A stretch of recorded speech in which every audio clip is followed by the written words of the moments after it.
మొదటి కొరింథీ 16వ అధ్యాయం 13-14 వచనాలు ఏముందో చదువుదామా.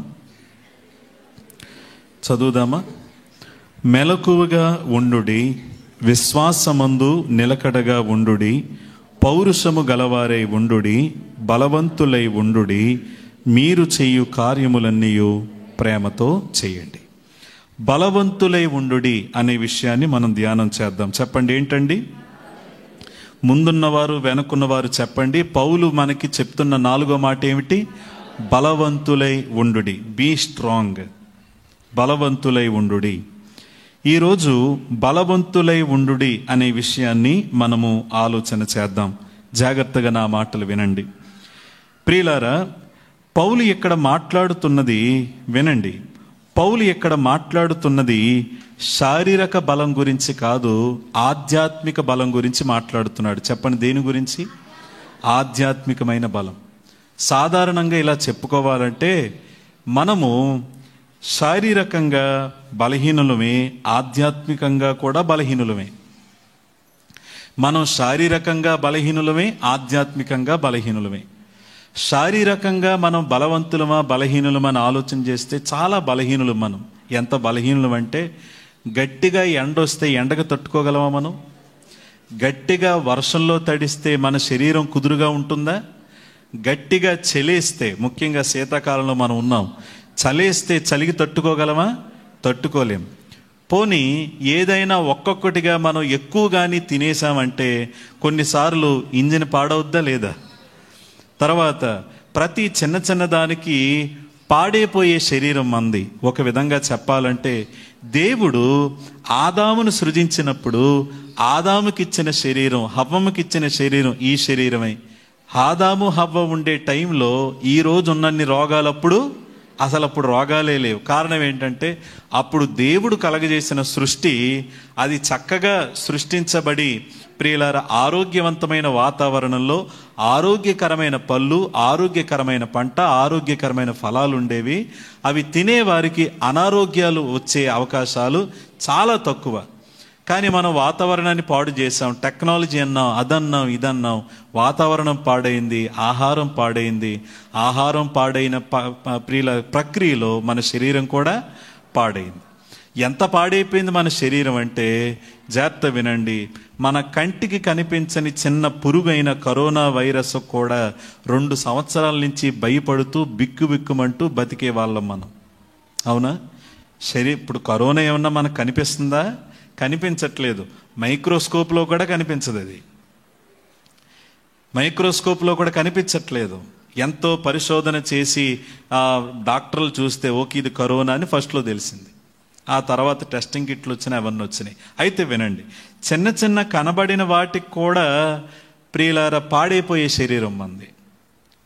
జాగ్రత్త వినండి. మరి ఇంత బలహీనులమైన శరీరం కలిగిన వాళ్ళం మనం. అయితే ఈయన శారీరక బలం గురించి మాట్లాడడం లేదు. ఈయన మాట్లాడేది ఏ బలం? ఆధ్యాత్మికమైన బలం. ఇదే పౌలు గారు మరో చోట ఆయన చెప్పిన మాట ఏంటో మనం చూద్దాం. ఎఫెసీయులకు రాసిన పత్రికలో 6వ అధ్యాయంలో 10-11 వచనాల్లో ఏముందో చూడండి. ఎఫెసీయులకు రాసిన పత్రిక 6వ అధ్యాయం 10-11 వచనాలు. తుదకు ప్రభు యొక్క మహాశక్తిని బట్టి చెప్పండి, ఆయన యందు బలవంతులై ఉండుడి, మీరు అపవాది తంత్రములను ఎదిరించుటకు శక్తిమంతులగునట్లు దేవుడిచ్చు సర్వాంగ కవచమును ధరించుకోండి. నా వైపు చూడండి. ఆయన ఏమంటున్నాడు? తుదకు ప్రభు యొక్క మహాశక్తిని బట్టి ఆయన యందు ఎలా ఉండండి? ఎవరి యందు అంటే క్రైస్తవుడు దేవునిలో ఎలా ఉండాలి? బలంగా ఉండాలి. ఎందుకు బలంగా ఉండాలంటే, ఒకవేళ బలహీనంగా ఉంటే అపవాది చేసే పోరాటంలో మనం పడిపోతాం. అందుకే కింద అంటున్నాడు ఏమని? మీరు అపవాది తంత్రములను ఎదిరించుటకు శక్తిమంతులగునట్లు దేవుడిచ్చు సర్వాంగ కవచమును ధరించుకోవాలి. జాగ్రత్త వినండి. అంటే క్రైస్తవులమైన మనలను ఎన్నో విధాలుగా ఎంతో మంది శోధిస్తారు, ఎన్నో శోధిస్తాయి. అపవాది మనల్ని శోధిస్తాడు, శరీరం మనల్ని శోధిస్తుంది, అలాగే లోకం మనల్ని శోధిస్తుంది. లోకం ఆయా మాటలు మాట్లాడుతూ మన విశ్వాసాన్ని ప్రశ్నిస్తుంది. అపవాది మనల్ని శోధిస్తూ ఉంటాడు. ఇలా ఎన్నో శోధనలు వస్తూ ఉంటాయి. ఈ శోధనలన్నిటిలో మనం విజయం సాధించి బలము కలిగి ఉండాలి. కాబట్టి ఆయన అంటున్నాడు, మీరు ప్రభువునందు దేవుని యందు ఎలా ఉండండి? బలవంతులై ఉండండి. అదే మాట ప్రియులారా తిమోతికి కూడా పౌలు చెప్తాడు. తిమోతితో ఆయన ఏమన్నాడో చూడండి. 2 తిమోతి 2వ అధ్యాయం 1వ వచనంలో ఏముందో చూడండి. క్రీస్తు యేసునందున్న కృప చేత నువ్వెలా ఉండు? బలవంతుడవు కమ్ము. బలవంతుడవు కమ్ము. ఒకసారి అందరూ వినండి. ఎఫెసీయులతో అంటున్నాడు, ఓ ఎఫెసీయులారా, మీరు ప్రభు యొక్క మహాశక్తిని బట్టి ఆయన యందు బలవంతులుగా ఉండండి అని అంటూ తిమోతితో అంటున్నాడు, ఓ తిమోతి, నీవు క్రీస్తు యేసునందు కృప చేత నువ్వెలా ఉండు? బలవంతుడుగా ఉండు.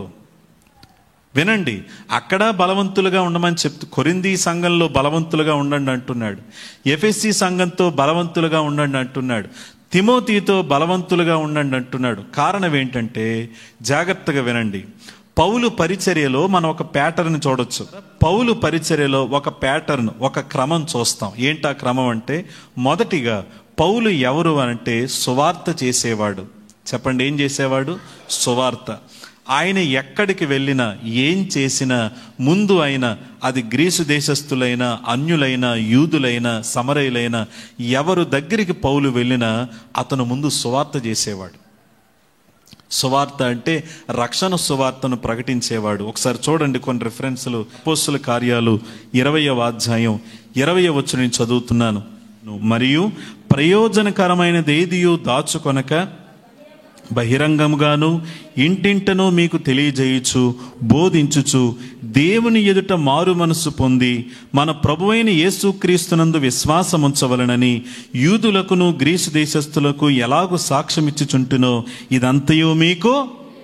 అంటే పౌలు ఎక్కడికి వెళ్ళినా, ఎవరి దగ్గరికి వెళ్ళినా ఎవరి గురించి ప్రకటించేవారు? దేవుని గురించి ప్రకటించేవారు. మీరు దేవుని యందు విశ్వాసం ఉంచండి, మీరు మీ పాపములు విడిచిపెట్టండి, మారు మనసు పొందండి, పశ్చాత్తాపడండి అని ఆయన ప్రకటించేవాడు, సువార్త చేసేవాడు. అయితే ఇది సగం మాత్రమే. మిగిలిన సగం ఆయన ఏం చేసేవాడో తెలుసా? సువార్త ప్రకటించి ఊరుకునేవాడు కాదు. ఎవరైతే సువార్త నమ్మారో, ఎవరైతే యేసుక్రీస్తుని నమ్ముకున్నారో, ఎవరైతే యేసుక్రీస్తుని వెంబడిస్తున్నారో వారిని బలపరిచేవాడు. ఇదే అపోస్తుల కార్యాల్లో 15వ అధ్యాయంలో ఆ మాట చూడొచ్చు. 15వ అధ్యాయం 36వ వచనం చూడండి. 35 కూడా చదువుదామా? 35. అయితే పౌలును బర్నబాయు అంతియొకయలో నిలిచి ఇంకా అనేకులతో కూడా ఏం బోధిస్తూ? ప్రభువు వాక్యం బోధించుచు ప్రకటించుచు ఉండిరి.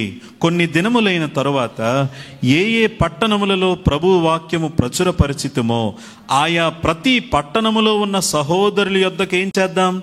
తిరిగి వెళ్ళి వారెలాగున్నారో మనము చూతుమని పౌలు బర్నబాతో అనెను. 40వ వచనం చూడండి.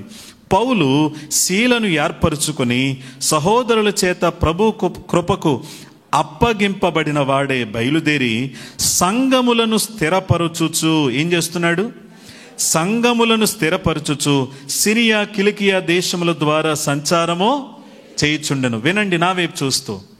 ఇంతకు ముందు ఎవరికైతే మనం సువార్త ప్రకటించామో, ఇంతకు ముందు ఎవరైతే యేసు ప్రభువుని నమ్మారో వారు ఎలా ఉన్నారో చూద్దాం. వారిని ప్రభువులో ఏం చేద్దాం? స్థిరపరుద్దాం. అంటే దాని అర్థం ఏంటంటే, వారు పుట్టిన పిల్లల్లా ఉన్నారు, ఎదిగారా లేదా? వాళ్ళు బలంగా ఉన్నారా, బలహీనంగా ఉన్నారా? వారు దేవునిలో ఎదిగిన వారిగా ఉన్నారా, ఎదగని వారిగా ఉన్నారా అని పౌలు ఆలోచించి మరలా తిరిగి వెళ్ళాడు. ఎక్కడెక్కడ సంఘాలు స్థాపించారో, ఎవరెవరికి సువార్త చెప్పారో, ఎవరెవరు యేసుక్రీస్తుని నమ్మడానికి ముందుకొచ్చారో వారిని దేవునిలో ఏం చేశాడు? ఆయన బలవంతులుగా చేశాడు. అందుకే చెప్తున్నాడు, ఓ ప్రియులారా, మీరు ప్రభువైన యేసుక్రీస్తునందు ఎలా ఉండండి? బలంగా ఉండండి. ఒకసారి అందరూ నా వైపు చూడండి. ఇక్కడ ఉన్న మనం ఎవరు నమ్మాము? యేసుక్రీస్తుని నమ్మాము. ఎవరి యందు విశ్వాసం ఉంచాము? యేసుక్రీస్తునందు విశ్వాసం ఉంచాము. జాగ్రత్త వినండి, మనము నమ్మడం సగం వరకే. చెప్పండి, నమ్మడం ఏంటి? సగం వరకే. నమ్మిన మనం, జాగ్రత్త వినండి, ఈ స్కూల్లో జాయిన్ అయ్యాం కదా, జాయిన్ అయిన మనం ఈ స్కూల్లో చక్కగా చదువుకోవాలి. పిల్లలు స్కూల్లో జాయిన్ అవ్వటం సగమే. స్కూల్లో జాయిన్ అయిపోయానంటే మంచి మార్కులు ఏమి రావు వాళ్ళకి. వాళ్ళు చదువుకోవాలంటే స్కూల్కి వెళ్ళాలి, చదువుకోవాలి, పుస్తకాలు తెచ్చుకోవాలి, అందులోని విషయాలు తెలుసుకోవాలి, టీచర్లతో మాట్లాడాలి. ఇవన్నీ చేస్తేనే పిల్లలు జ్ఞానవంతులు అవుతారు. అలాగే యేసుక్రీస్తునందు విశ్వాసం ఉంచిన మనం విశ్వాసం ఉంచితే సరిపోదు, విశ్వాసంలో మనం ఎదగాలి. అంతకంతకు దేవునిలో ఏమవ్వాలి? మనం బలంగా ఉండాలి. శారీరకంగా బలం కాదు. ఏ బలం ఇది? ఆధ్యాత్మికమైన బలం. ఆధ్యాత్మికమైన బలం అంటే జాగ్రత్తగా వినండి. దేవుని కొరకు నీవు జీవించే జీవితం, పాపాన్ని ఎదిరించటానికి, శోధనలు ఎదిరించటానికి, అపవాదిని ఎదిరించటానికి, లోకాన్ని ఎదిరించటానికి, శోధనకరమైన పరిస్థితుల్లో నిలబడడానికి మనకి ఏమవసరం? బలం అవసరం. కానీ నేను మాట చెప్పనా, మనము యేసుక్రీస్తుని నమ్మిన బలహీనమైన క్రైస్తవులు. చెప్పండి, మనం ఎవరు? బలహీనులు. నేను మాట చెప్తాను. ఒక దైవజనుడు ఏమన్నాడో తెలుసా? నీవు దేవునిలో బలంగా ఉండాలంటే ముందు నువ్వు బలహీనుడు అనే సంగతి ఒప్పుకోవాలి అన్నాడు. మళ్ళీ చెప్తున్నా, ఆయన ఏమన్నాడో తెలుసా? నువ్వు దేవునిలో బలంగా ఉండాలంటే, అంటే దేవునిలో నువ్వు బలమైన వ్యక్తిగా ఈ లోకంలో బ్రతకాలంటే ముందు నీకో విషయం అర్థం కావాలి. ముందు నువ్వెవరవని తెలియాలి. బలహీనుడవు. నేను పెద్ద బలవంతుణ్ణేం కాదు, నేనేమో బలవంతురాలను కాదు, నాకేదో ఎక్కువ విషయాలు తెలిసినయనో, లేక నాకు వాక్యం తెలుసనో, ఏదో తెలుసనో, లేక మంచి అనుభవాలు ఉన్నాయనో కాదు. ఎన్ని అనుభవాలు ఉన్నా నేనెవరిని? ఒక బలహీనుణ్ణి అనే విషయం మనకు అర్థం కావాలట. మరో దైవజనుడు ఏమన్నారో తెలుసా? ఒక క్రైస్తవుడు ఎప్పుడు బలహీనమవుతాడంటేనంట, నేను బలంగా ఉన్నానని అనుకున్నప్పుడంట. ఎప్పుడంట? నేను బలంగా ఉన్నాను అని అనుకున్నప్పుడే అతను ఏమవుతాడంట? బలహీనమైపోతాడంట. కారణం ఏంటంటే, నేను బలంగా ఉన్నానని అనుకోవడం కాదు, ఏదో దేవుని కృపచేత ఇలా ఉన్నానండి అని అనుకోవడం చేతకాక, కళ్ళు దేవుని మీదకి వెళ్లకుండా తన మీద తాను చూసుకుని నేను బాగున్నాను అనుకుంటే చాలంట, బాగోకుండా అయిపోతాడు. మనందరికీ తెలుసు, 1 కొరింథీ 10:12 పౌలు అన్నాడు, తాను నిలుచున్నానని తలంచుకున్నవాడు పడిపోకుండానట్లు జాగ్రత్తగా చూసుకోవాలి. నేను బాగున్నాను, బలంగా ఉన్నాను అని అనుకోవద్దు. రెండోది, నేను బలవంతుణ్ణి అని అనుకోవద్దు. మనమందరం నిజాయితీగా ఒప్పుకోవలసిన మాట ఏంటంటే, చెప్పండి, మనం ఎవరు? బలహీనులు. ప్రతి చిన్న చిన్న వైరస్కి మన శరీరం ఎలా బలహీనం అయిపోతుందో, ప్రతి చిన్న చిన్న పాపానికి లొంగిపోయే బలహీనులు మనం. ప్రతి చిన్న చిన్న పాపానికి లొంగిపోయే బలహీనుడు నువ్వు, బలహీనరాలు నువ్వు. అయితే ఒక సంతోషకరమైన మాట ఏంటంటే, ఎంత బలహీనులమైనా మనల్ని బలపరిచే దేవుడు ఒక ఆయన ఉన్నాడు. మనం ఆ బలం పొందుకోవాలి.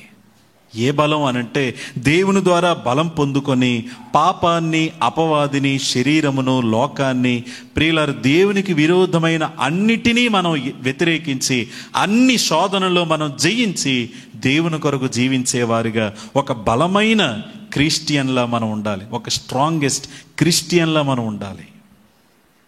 అలా ఉండాలంటే రండి, ఈరోజు మనం ధ్యానం చేద్దాం. ఒక క్రైస్తవుడు బలంగా ఉండాలంటే నేను మనకు అర్థమయ్యే భాషలో సాధారణమైన మాటలు చెప్తాను. గతించిన వారం కూడా మనం కొన్ని సాధారణమైన మాటలు విన్నాం. మీరు పిల్లల చేష్టలు వదిలిపెట్టండి అని నేను చెప్తూ, పిల్లల చేష్టలు ఎలా ఉంటాయో కొన్ని మీకు చెప్పాను. అవునా కదా? ఈరోజు మనం బలంగా ఉండాలంటే, వాస్తవంగా మన శరీరం బలంగా ఉండాలంటే ఏం చెయ్యాలో దాన్ని నేను చెప్తూ, మన ఆత్మ కూడా బలంగా ఉండాలంటే ఏం చేయాలో చెప్తాను. శరీరం గురించి, ఆత్మ గురించి. శరీరం బలంగా ఉండాలంటే ఏం చెయ్యాలి, ఆత్మ బలంగా ఉండాలంటే ఏం చెయ్యాలో మనము వాటిని కంపేర్ చేస్తూ వినడానికి మనం ప్రయత్నం చేద్దాం.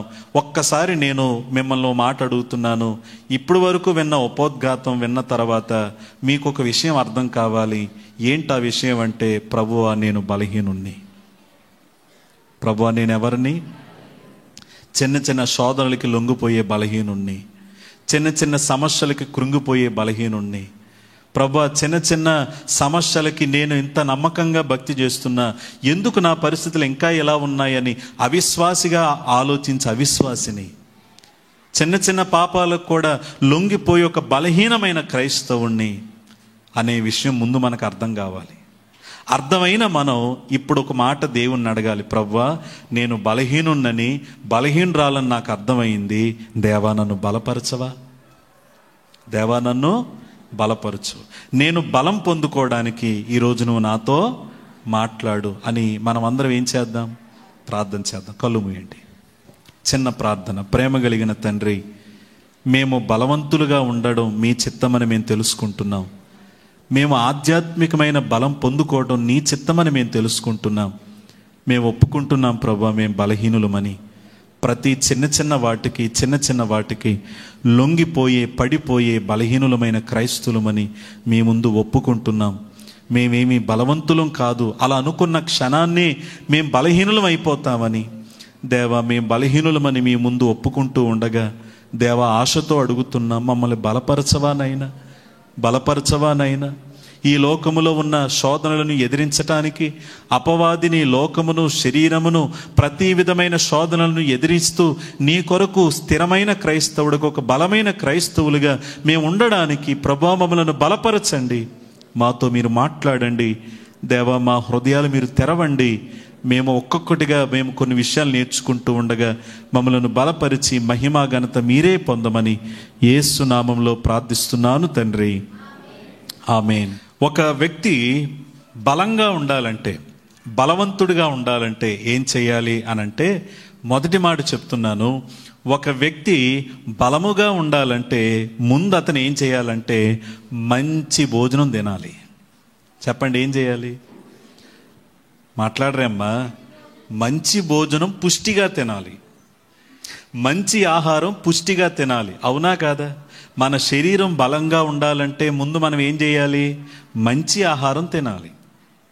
మంచి ఆహారం పైగా కొంచెం తింటే సరిపోదు. ఎలా తినాలి? పుష్టిగా తినాలి. అంటే ఎంతవరకు తినాలో అంతవరకు తినాలి. కొంతమంది మంచి ఆహారం కాకుండా చెడ్డ ఆహారం తింటారు. అలా చెడ్డ ఆహారం తినడం వల్ల శరీరానికి ఏమొస్తాయి? రోగాలు వస్తాయి. అవునా కాదా? చెడ్డ ఆహారం తినడం వల్ల శరీరానికి రోగాలు వస్తాయి. మరికొంతమంది ఏం చేస్తారు? మంచి ఆహారమే తింటారు కానీ తినాల్సినంత తినరు. ఏదో అలా కలిపి 2-3 ముద్దలు పెట్టుకుని ఇంక నేను తినలేను. ముఖ్యంగా సిస్టర్స్, సహోదరిలు. ఎక్కువ మంది ఆ తల్లులు ఇచ్చే కంప్లైంట్ ఏంటో తెలుసా? మా అమ్మాయి సరిగా భోంచేయదండి, తింటది కానీ బాగా తక్కువ. ప్రియులారా, సహోదరుల విషయంలో ఈ కంప్లైంట్ ఉండదు. ఎందుకంటే సహోదరులు భోజన ప్రియులని నాకు తెలుసు. అయితే వినండి, ఓ మాట వినండి. మనం చెడ్డ ఆహారం తినకూడదు. ఏ ఆహారం తినాలి? మంచి ఆహారం తినాలి. కొంచెం తినకూడదు. మనం పుష్టిగా తినాలి. అవునా కాదా? అలాగే ఒక క్రైస్తవుడు బలంగా ఉండాలంటే మంచి ఆహారం పుష్టిగా తినాలి. చెప్పండి, మంచి ఆహారం పుష్టిగా తినాలి. అంటే తినే ఆహారం ఎలా ఉందో చూసుకోవాలి. రెండోది, ఎంత తింటున్నామో కూడా చూసుకోవాలి. నువ్వు సరిగా తినకపోయినా, రెండోది సరైన ఆహారం తినకపోయినా నీ ఆత్మ ఎలా ఉండదు? బలంగా ఉండదు. సరే, అందరూ ఏకకంఠంతో చెప్పండి. మన శరీరానికి ఆహారం భోజనం అయితే మన ఆత్మకు ఆహారం ఏంటి? వాక్యం. మన అందరి ఆత్మలకు ఆహారం ఏంటి? వాక్యం. ఈ ఆహారాన్ని మనము ప్రియులారా మంచి ఆహారం తినాలి. రెండోది పుష్టిగా తినాలి. ఎప్పుడైతే ఈ వాక్యం మనము మంచి ఆహారం తింటామో, పుష్టిగా తింటామో, చెప్తున్నాను, మనం ఒక బలమైన క్రైస్తవులుగా ఉండగలము. ఆమేనండి. మనం ఎప్పుడైతే మంచి వాక్యాన్ని వింటామో, సరిపడనంత వాక్యాన్ని వింటామో, చెప్పండి, మనం ఎలా ఉంటాం? బలంగా ఉంటాం. ఈనాడు చాలామంది క్రైస్తవులు బలహీనులైపోవడానికి కారణం ఏంటంటే లోపలికి వెళ్ళాల్సినంత ఆహారం వెళ్ళట్లేదు, ఏదో కొంచెం వెళ్తుంది. ఏదో మనం ఆదివారం మందిరానికి వస్తున్నాం కదా, మందిరానికి వచ్చి ఏదో వాక్యం వింటున్నాం కదా అంటే సరిపోదు. ఒకసారి నా వైపు చూడండి. ఆదివారం చెప్పే వాక్యం మీకు సగమే సరిపోద్ది. మరి మిగిలిన సగం ఏంటంటే, ఇంటి దగ్గర నువ్వు 6 రోజులు ఉంటావు కదా, ఆ 6 రోజులు కూడా నీ శరీరంలోకి ఏమి వెళ్ళాలి? మిమ్మల్ని మాట అడుగుతున్నాను, భోజనం వారానికి ఎన్నిసార్లు చేయాలి? రోజు చేస్తాం, అవునా కదా? పొద్దున్న టిఫిను, మధ్యాహ్నం భోజనం, సాయంకాలం భోజనం. కొంచెం భోజనం ప్రియులైతే టిఫిన్ అయిన తర్వాత స్నాక్స్, భోజనానికి ముందు స్నాక్స్, భోజనం అయిన తర్వాత స్నాక్స్, మళ్ళీ ఈవినింగ్ స్నాక్స్, ఇలా మనం చేస్తూ ఉంటాం. అంటే మన శరీరం ఆరోగ్యకరంగా ఉండడానికి విరివిగా ఏం చేస్తాం? మనం భోజనం చేస్తాం. మరి ఆత్మ బలంగా ఉండడానికి మాత్రం వారానికి ఒకసారి తింటున్నాం. అందుకే నువ్వు బలహీనంగా ఉన్నావు. వారానికి ఒకసారి ఏదో మందిరానికి వచ్చి మందిరంలో కూర్చుని వాక్యం విని వెళ్ళిపోవడం వల్ల నీలో ఏ కార్యము జరగదు. నీలో కార్యం జరగాలంటే నువ్వు ఇంటికి వెళ్ళిన తర్వాత 6 రోజులు కూడా మనం ఏం తినాలి? వాక్యం తినాలి. వాక్యాన్ని భుజించాలి, వాక్యాన్ని ధ్యానం చేయాలి. బైబిల్లో పదే చెప్పబడింది ఆ మాట. ఏమనంటే, యెహోవా ధర్మశాస్త్రం ఆనందించుచు వారానికి ఒకసారి ధ్యానించిన ఎడలని లేదు. ఏమనుంది? దివారాత్రము ధ్యానించిన ఎడల. అనగా దేవుని వాక్యాన్ని తలపోసుకుంటూ ఉండాలండి క్రైస్తవులు. ధ్యానం చేస్తూ ఉండాలి, తలపోసుకుంటూ ఉండాలి, ఆలోచిస్తూ ఉండాలట. ఆ రోజు నువ్వు మార్నింగ్ ఏదో చదివావు, ఆ మార్నింగ్ చదివిన వాక్యాన్ని, ఉదయం చదివిన వాక్యాన్ని ధ్యానిస్తూ ఉండాలి. మళ్ళీ సాయంకాలం ఏదో చదివావు, ఆ చదివిన దాన్ని ధ్యానిస్తూ ఉండాలి. ఇలా ఎప్పుడైతే ప్రతిరోజు మనం వాక్యాన్ని ధ్యానిస్తామో అప్పుడే మనం బలంగా ఉంటాం. ప్రియులారా, మనకు తెలుసు ఇశ్రాయేలీయులు, ప్రియులారా, ప్రతిరోజు దేవుడు ఆకాశం నుంచి ఏం కురిపించేవాడు చెప్పండి? మన్నా కురిపించేవాడు. ఆయన 5 రోజులు ప్రతిరోజు ఆయన మన్నా కురిపించేవాడు. కానీ శుక్రవారం మాత్రం, శుక్రవారానికి శనివారానికి, అనగా శనివారం అంటే ఏ రోజు వాళ్ళకి? విశ్రాంతి దినం. 2 రోజులు సరిపోయే ఆహారం శుక్రవారం ఆయన కురిపించేవాడు. అయితే వినండి, అయితే దేవుడు వాళ్ళకి వారానికి ఒకసారి సరిపోయే ఆహారం ఇవ్వచ్చుగా. కానీ దేవుడి ఉద్దేశం ఏంటంటే, వారానికి ఒకసారి కాదు, మీరు ప్రతిరోజు నా మీద ఆధారపడాలి. ప్రతిరోజు ఆహారం కావాలంటే మీ కన్నులు ఎక్కడికి చూడాలి? నన్ను చూడాలి. నన్ను చూస్తేనే మీకు ఏమొస్తుంది? ఆహారం. ఎప్పుడైతే నన్ను చూసినప్పుడు మీకు ఆహారం వస్తుందో, ఆ ఆహారం నేను మీకు ఇస్తాను. అది మీకు తింటే మీ శరీరానికి ఏమొస్తుంది? బలం వస్తుంది. అంటే దాని అర్థం ఏంటంటే, ప్రతిరోజు ఇశ్రాయేలీయులు మన్నా తిన్నట్టు ప్రతిరోజు క్రైస్తవులు వాక్యాహారాన్ని ఏం చేయాలి? తినాలి. అంటే ప్రతిరోజు వాక్యాన్ని ఏం చేయాలి? మనం బాగా భుజించాలి, వంట పట్టించుకోవాలి. ఈనాడు క్రైస్తవులు వాక్యాన్ని తింటున్నారా అంటే లేదు. ఆ జీవం కలిగిన వాక్యాన్ని, మనము జీవమై ఉన్న వాక్యాన్ని ప్రతిరోజు భుజించాలి. అందుకే 1 పేతురు 2వ అధ్యాయం 3వ వచనంలో ఇలా అన్నాడు పేతురు. ఏమన్నాడో చూడండి. 1 పేతురులో ఆయన అన్న మాట, 2వ అధ్యాయం చదువుతున్నాను, 3వ వచనం నుంచి. 1 పేతురు 2:3 ఏముంది? సమస్తమైన దూషణ మాటలను మాని కొత్తగా జన్మించిన శిశువులను పోలిన వారే నిర్మలమైన వాక్యమును పాల వలన రక్షణ విషయములో ఎదుగు నిమిత్తం ఏం చేయండి? ఆ పాలను ఏం చేయండి? మీరు అపేక్షించండి. ఆ పాలను అపేక్షించండి. అంటే పుట్టిన పిల్లలు ముందు భోజనం చేస్తారా, పాలు తాగుతారా? ముందు పాలు తాగే స్టేజ్. పాలు తాగిన తర్వాత ఏం చేస్తాం? మనం భోజనం తింటాం. అందరూ వినండి నా వైపు చూస్తూ. ప్రియులారా, అందుకే ఈ వాక్యాన్ని మనము అపేక్షించాలి, ఇష్టపడాలి, దివారాత్రము ధ్యానం చేయాలి, ప్రతిరోజు భుజించాలి. ప్రతిరోజు జీవాహారమైన దేవుని వాక్యాన్ని ధ్యానించవలసిన విధంగా మనం ధ్యానించగలిగితే నీవు దేవుని కొరకు బలమైన క్రైస్తవునిగా మారతావు.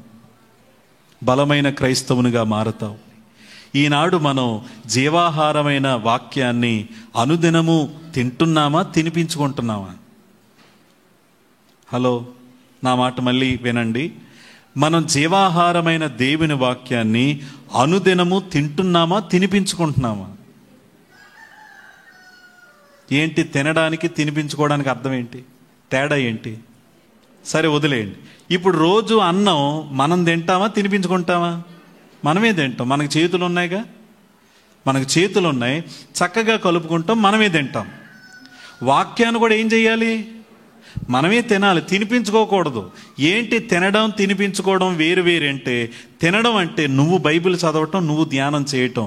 తినిపించుకోవడం అంటే ఎవరో చెప్పింది రోజు వింటూ కూర్చోవడం. అర్థమైందా? ఈనాడు ఆన్లైన్లో యూట్యూబుల్లో రోజు వాక్యం చెప్పేటోళ్ళు లేరా? ఉన్నారుగా. కొంతమంది అదే వింటూ నేను తినేశాను అనుకుంటున్నా. దేవుడు తినిపించుకోమని చెప్పలేదు. నువ్వు బైబిల్ తెరు, నువ్వు ధ్యానం చేయి, నువ్వు స్టడీ చేయి, నువ్వు ఆలోచించు.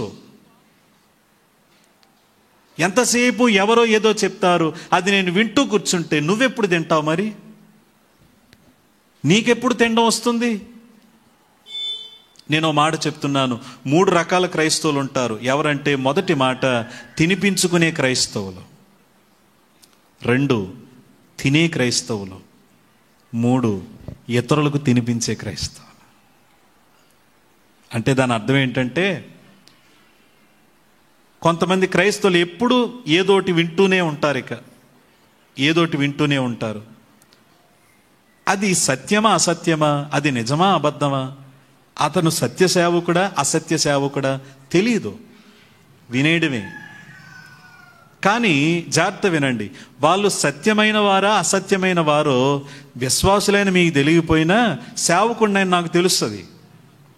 నాకు తెలిసి ఏం చేస్తాను, కొంచెం జాగ్రత్తగా ఉండండి అని చెప్తాను. వినరు అనుకోండి, ఒకవేళ ఏదో ఒక రోజు వాళ్ళ బండారం దేవుడే బయట పెడతాడు. ఈ రోజున ఉద్యమాలు నడుస్తున్నాయి బయట. ఏంటా ఉద్యమాలంటే, సిలువ బొట్టు ఉద్యమం. సరే, ఆయన ఏదో తేడా వచ్చో, లేక అపవాది చేత ప్రేరేపించబడో, లేక ఆలోచన పోయో, మన క్రైస్తవ్యాన్ని ఏదో గలిబిలి చెయ్యాలనో ఆయన ఏదో చెప్పాడు, ఉద్యమం చేద్దాం, సిలువ బొట్టు ఎట్టుకోండి, ఆడోళ్ళే కాదు మగోళ్ళు కూడా ఎట్టుకోండి అని ఏదో చెప్పాడు. ఇప్పుడు ఏమైందో తెలుసా? ఎవరెవరైతే ఆయనకు సపోర్ట్ చేస్తున్నారో వాళ్ళ బండారం బయటపడుతుంది. ఇప్పుడు సపోర్ట్ చేసేటోళ్ళు బండారం బయటపడుతుంది. చాలామంది ఒరిజినాలిటీ బయటపడుతుంది. జాగ్రత్త, ఎవరెవరు ఆహారం తింటున్నావో, ఏ ఆహారం తింటున్నావో ఎన్నాళ్ళు తినిపించుకుంటూ కూర్చోవద్దు. నువ్వు చదువు, నువ్వు ధ్యానం చేయి, నువ్వు స్టడీ చేయి.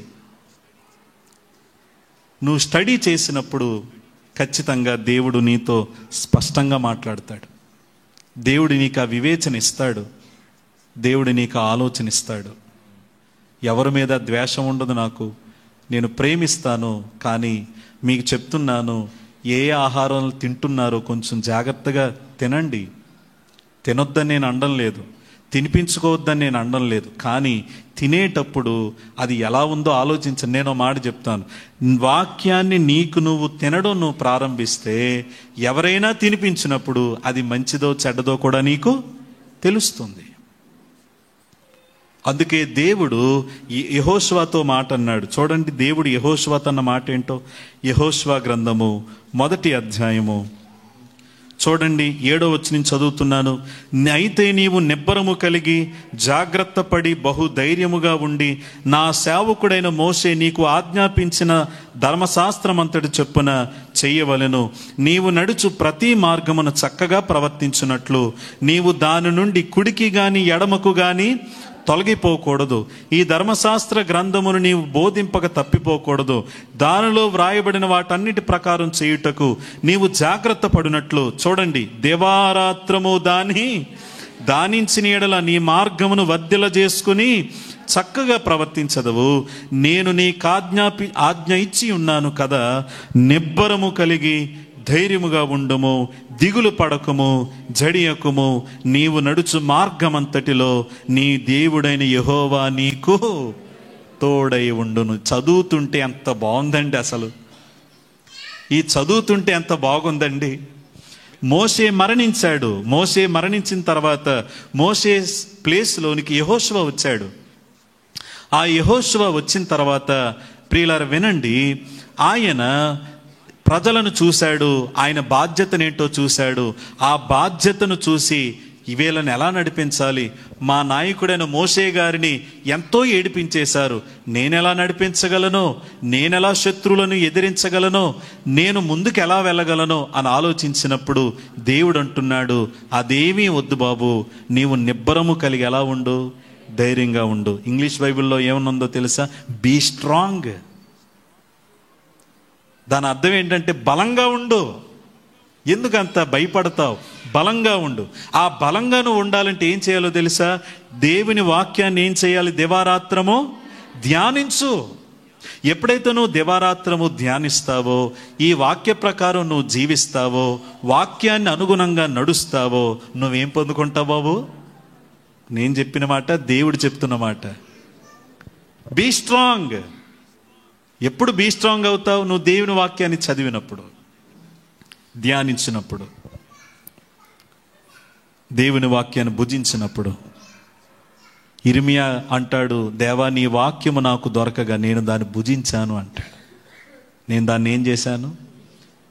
కొంతమంది పైన తింటున్నారు, కొంతమంది ఎవరో తినిపిస్తే తింటున్నారు, కొంతమంది అసలు తినడమే మానేస్తున్నారు. కాబట్టి నీవు ఆధ్యాత్మికంగా బాగా బలహీనంగా ఉంటావు.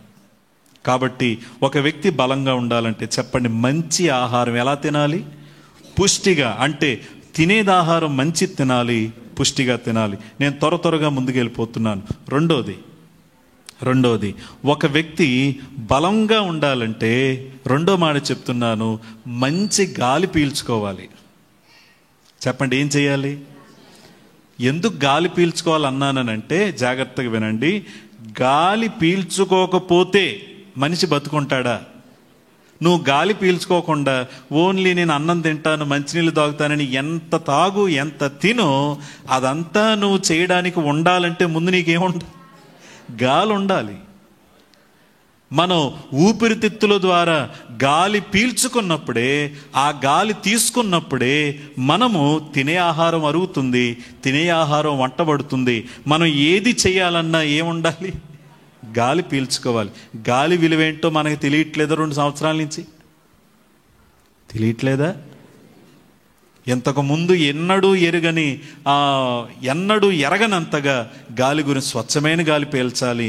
మనం ఏ గాలి పీల్చినా ఏ వైరస్ వచ్చేస్తుందని భయపడిపోతున్నాం. కాబట్టి ఒక వ్యక్తి బ్రతకాలంటే గాలి పీల్చుకోవాలి. చెప్తున్నాను వినండి. ఒక క్రైస్తవుడు గాలి పీల్చుకోవడం అంటే అర్థం ఏంటంటే, ఒక క్రైస్తవుడు ఊపిరి లాంటిది ఏంటంటే ప్రార్థన. చెప్పండి, ఒక క్రైస్తవుడికి ఊపిరేంటి? ప్రార్థనే. ఒక క్రైస్తవుడికి గాలి ఏంటి? ప్రార్థనే. క్రైస్తవులు గాలి పీల్చుకోవాలి అంటే అర్థం ఏంటంటే, క్రైస్తవులు ఎడతెగక ఏం చెయ్యాలి? ప్రార్థన చెయ్యాలి. ప్రార్థన లేని క్రైస్తవుడు మరణించిన క్రైస్తవునితో సమానం. రాసుకోండి మాట. ప్రార్థన లేని క్రైస్తవుడు మరణించిన క్రైస్తవునితో. ఇది నేను ఎలా చెప్పాను అని అంటే, గాలి పీల్చుకున్నోడు ఎలా ఉంటాడు మరి? బతుకుంటాడా, చచ్చిపోతాడా? గాలి లేని వ్యక్తి ఎలా చచ్చిపోతాడో, ప్రార్థన చెయ్యని వ్యక్తి కూడా ఆధ్యాత్మికంగా బలంగా ఉండటం పక్కన పెట్టండి, ఆధ్యాత్మికంగా ఏమైపోతాడు? చచ్చిపోతాడు. ఒక వ్యక్తి ఆధ్యాత్మికంగా మరణించకుండా బ్రతికి ఉండాలన్నా, బలంగా ఉండాలన్నా, ఆ వ్యక్తి సరిపడనంత గాలి పీల్చుకోవాలి. నేను ఓ మాట అడుగుతాను, మనము ఎందులోనూ ఎక్స్ట్రీమ్ అవ్వకూడదు. ఏంటంటే, నేను బతకాలి కాబట్టి గాలి పీలుస్తూ కూర్చుంటానంటే బతికేస్తామా? ఏం తినాలి? ఆహారం తినాలి. నేను ఆహారం తింటూ కూర్చుంటానంటే సరిపోద్దా? నేను ఎందుకు ఈ మాట అంటున్నానంటే, కొంతమంది ఎక్కువ బైబిల్ చదువుతారు, తక్కువ ఏం చేస్తారు? ప్రార్థన చేస్తారు. కొంతమంది ఎప్పుడు చూసినా ఎక్కువ ప్రార్థన చేస్తారు, తక్కువ ఏం చేస్తారు? ఏది ఎక్కువ అవ్వకూడదు, ఏది తక్కువ అవ్వకూడదు. ఆహారము సరిపడినంత తినాలి, గాలి కూడా సరిపడినంత పీల్చుకోవాలి. సరిపడనంత వాక్యం ధ్యానం చేయాలి, సరిపడనంత ప్రార్థన కూడా మనము చెయ్యాలి. అప్పుడే మన ఆత్మకు బలం. బైబిల్ గ్రంథంలో మన ప్రార్థనకి మాదిరి ఎంతోమంది ఉన్నారు. ఉదాహరణగా పాత నిబంధనలో మనం చూస్తే దానియేలుకి ప్రార్థించే సమయం ఒకటి ఉంది. దానియేలుకి ఏముంది? ఇట్టి శాసనము సంతకము చేయబడనని దానియేలుకి తెలిసినా కూడా తన గదిలోనికి వెళ్ళి, ఇంటి దగ్గరికి వెళ్ళి కిటికీ తెరిచి యెరూషలేము వైపునకు చూస్తూ, ఆ యెరూషలేము వైపున కిటికీ తెరిచి మోకరించి ఏం చేస్తున్నాడు ఆయన అంటే, ప్రాణాకరమైన పరిస్థితులు ఆయన దగ్గరకు వచ్చాయని తెలిసినా కూడా దానియేలుకు ఉన్న నియమం ఏంటంటే, నేనేం చేయాలి ఇప్పుడు? మాట్లాడండి అమ్మా. క్రైస్తవులకి ఉండాల్సిన నియమం ఏంటి? ప్రార్థన. ఇక్కడ కుటుంబాలుగా ఎవరైతే ఉన్నారో, మీ కుటుంబం జీవంతో ఉండాలంటే కలిసి ప్రార్థన చేయండి. మా భర్త గారు ఓ టైంలో చేసుకుంటారండి, నేనో టైంలో చేసుకుంటానండి, మా అమ్మాయి ఒక టైం అండి, మా అబ్బాయి ఒక టైం అండి అని నలుగురు 4 టైముల్లో చేసుకుంటే మాటలు కూడా 4 మాటలాగా అయిపోతాయి. కలిసి ఏం చేయాలి? ఎన్ని పనులైనా ఉండనివ్వండి, అది మార్నింగా ఈవినింగ్, మీ కుటుంబ పరిస్థితులను బట్టి మీరు ఆలోచించుకోండి. ఉదయం కుదురుతుందా, మనకి రాత్రి కుదురుతుందా, ఎప్పుడు కుదిరితే అప్పుడు కలిసి ప్రార్థన చేద్దాం. కలిసి ఏం చేద్దాం? ప్రార్థన. పిల్లలతో ఉండే తల్లిదండ్రులు పిల్లలతోనైనా చిన్నప్పటి నుంచి కలిసి ప్రార్థించడం నేర్పండి. ఒక టైం పెట్టుకోండి. ఆ టైం వచ్చేసరికి పిల్లలే మనల్ని పిలాలి, డాడీ ప్రార్థన టైం అయింది రండి, అమ్మ ప్రార్థన టైం అయింది రండి అని పిల్లలు కూడా కలిసి ప్రార్థించేవారుగా. తల్లిదండ్రులారా, పిల్లలకి ప్రార్థన నేర్పించాలి మీరు. ఎప్పుడైతే చిన్నప్పటి నుంచి పిల్లలకి ప్రార్థించడం నేర్పిస్తామో, జాగ్రత్తగా వినండి, మనము ప్రియులారా వారికి ఆత్మ సంబంధమైన ఎన్నో అద్భుతమైన విషయాలు నేర్పించిన వాళ్ళం అవుతాం. పిల్లలకి మనం ప్రార్థన నేర్పాలి. భార్యాభర్తలు కలిసి ప్రార్థన చేయాలి. చక్కగా ఒక పాట పాడుకుని, భర్తో భార్యో ఒకరు బైబిల్ చదివి, వాక్య భాగం కీర్తనల గ్రంథమో సామెతల గ్రంథం ఏదో చదివిన తర్వాత, సరే భర్త చదివాడు ఈరోజు వాక్యం, భార్య ప్రార్థన చేస్తుంది, పిల్లలు ప్రార్థన చేస్తారు. సరే రేపొద్దున్న పిల్లలు అందరూ కలిసి పాడతారు. నిన్న భర్త బైబిల్ చదివాడు, ఈరోజు భార్య బైబిల్ చదువుతుంది, భర్త ప్రార్థన చేస్తాడు. అలాగ ఒక పద్ధతిగా పెట్టుకోండి. కొంతమంది ఒకరే ప్రార్థన ఒకరే పాటలు కాదు, పంచుకోండి, షేర్ చేసుకోండి, కలిసి ప్రార్థన చేయండి.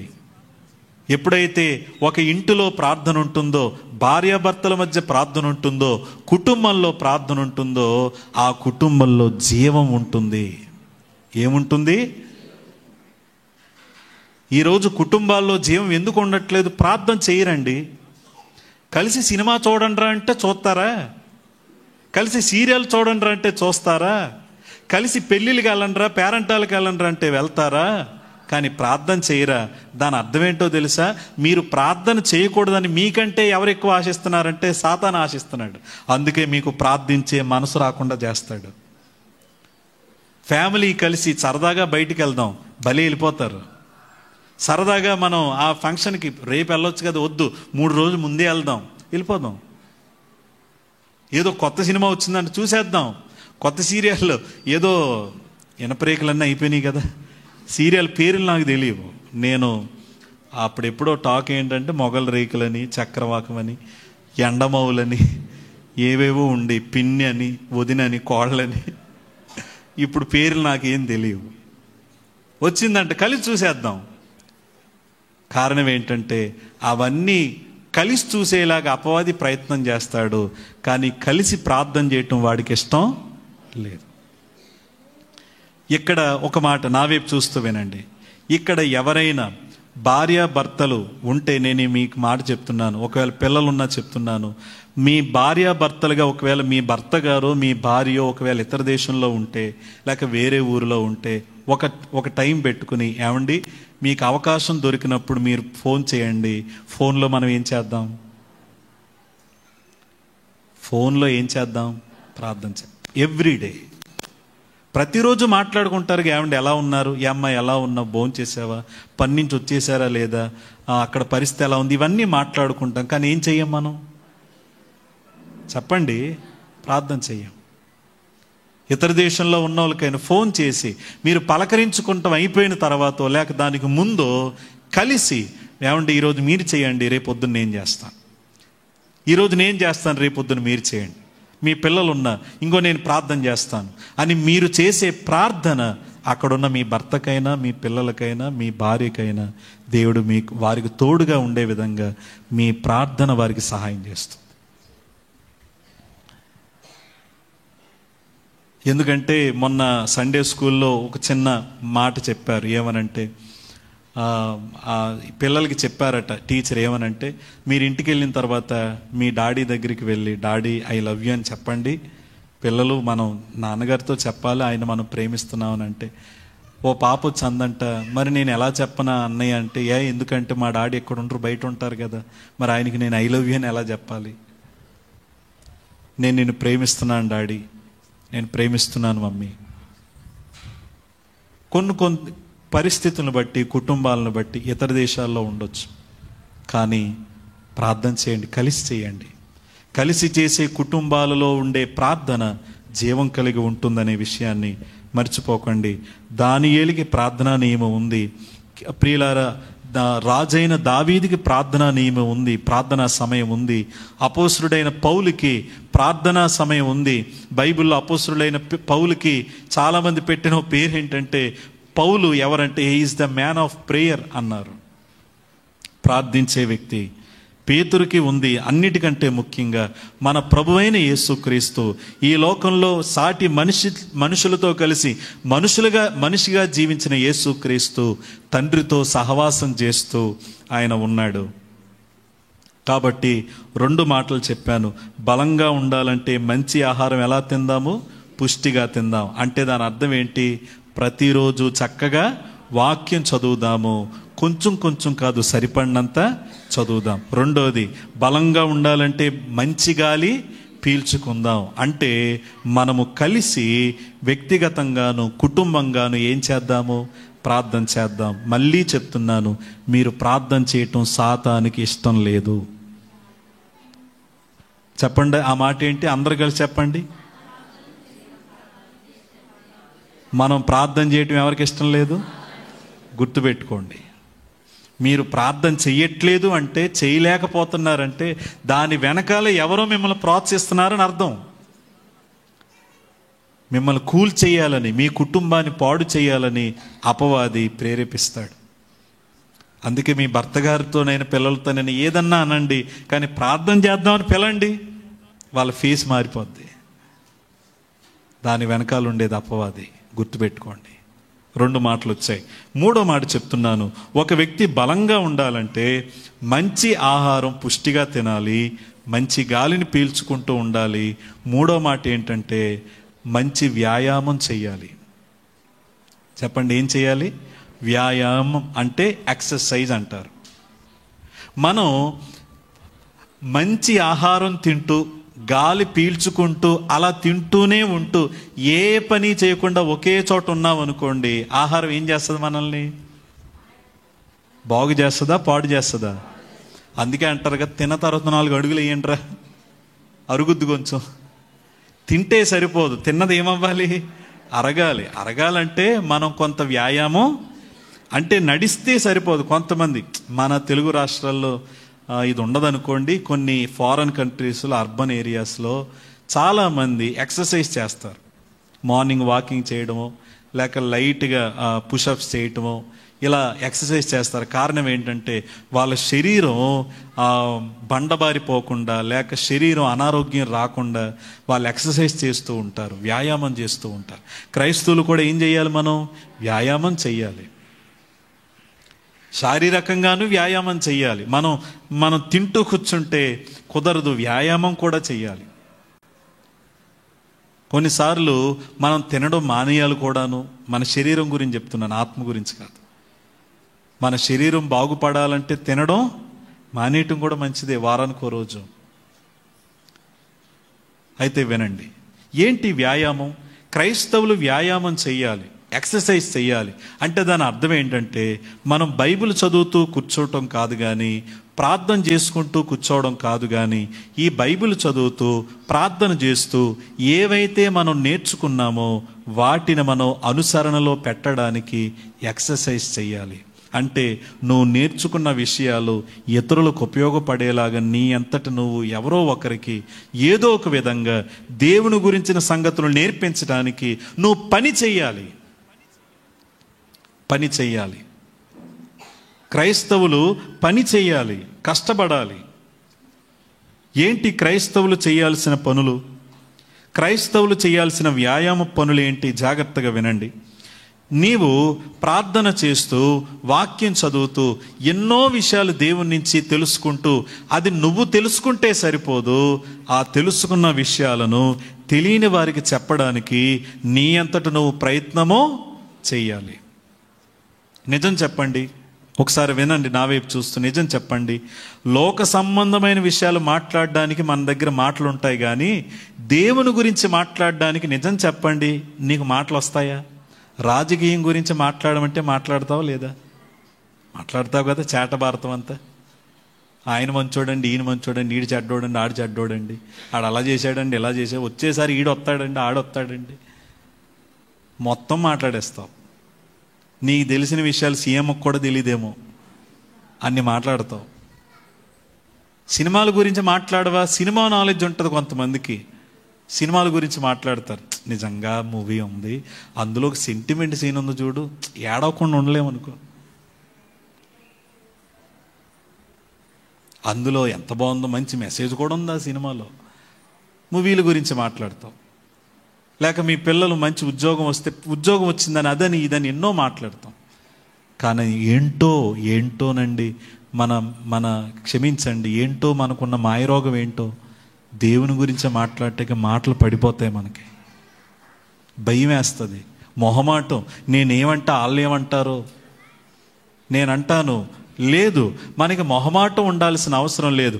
దేవుడు నీకు ఏమైతే నేర్పించాడో దానిని ఇతరులతో పంచుకోవడానికి మనకు మొహమాటం ఉండాల్సిన అవసరం లేదు. స్పీక్ అవుట్, మాట్లాడు,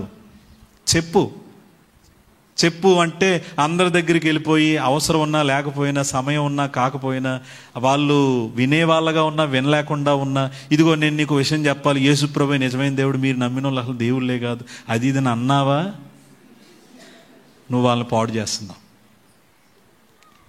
ఇదొకటి ఉంది మనకి, ఆవేశపరులైన క్రైస్తవులు. రండ్రా చూసుకుందాం, తొరలు కొడతాను, మీసం మేలేస్తాను, రండ్రా చూసుకుందాం మీ గ్రంథాల గురించి అంటే ఎవ్వడూ మారడు. క్రైస్తవులు మీదకి ఈనాడు ఎంతోమంది వ్యతిరేకత ఎందుకు వస్తుందంటే ఇలా మాట్లాడిన వాళ్ళ వల్లే. ఛాలెంజ్లు చేస్తాను రండి, మీసం మేలేస్తాను రండి,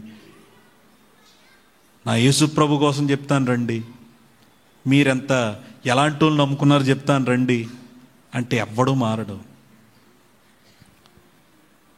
మనం సమయాన్ని చూసుకొని, వీలును చూసుకొని, వాళ్ళకున్న సందర్భాన్ని చూసుకొని వివేచనతో దేవుని గురించిన మాటలు వాళ్ళకి చెప్పాలి. దానిని సువార్త అంటారు. యేసుక్రీస్తు నిన్ను ఎలా రక్షించాడో నీ రక్షణ సువార్తను చెప్పుకోవాలి. బొట్టు పెట్టుకుంటే సువార్త కాదు, దేవుని గురించి మాట్లాడితేనే సువార్త. పెట్టుకుంటే సువార్త తెలదు, ఇతరులకి ఆవేశం వస్తుంది, కోపం వస్తుంది. మీరు బొట్టు పెట్టుకోలేదు అనే బాధ కంటే ఇలాంటి బొట్టు పెట్టుకున్నారనే ద్వేషం వచ్చేద్ది మీ మీద. ఏంట్రా ఇలా తయారవుతున్నారేంట్రా వీళ్ళని. సువార్త అనేది అలా కాదు, మనం ప్రకటించాల్సింది. ఎలాగా దేవుని గురించి మనం ఒక్క మాట అడగనా, ఒకసారి అందరూ వినండి.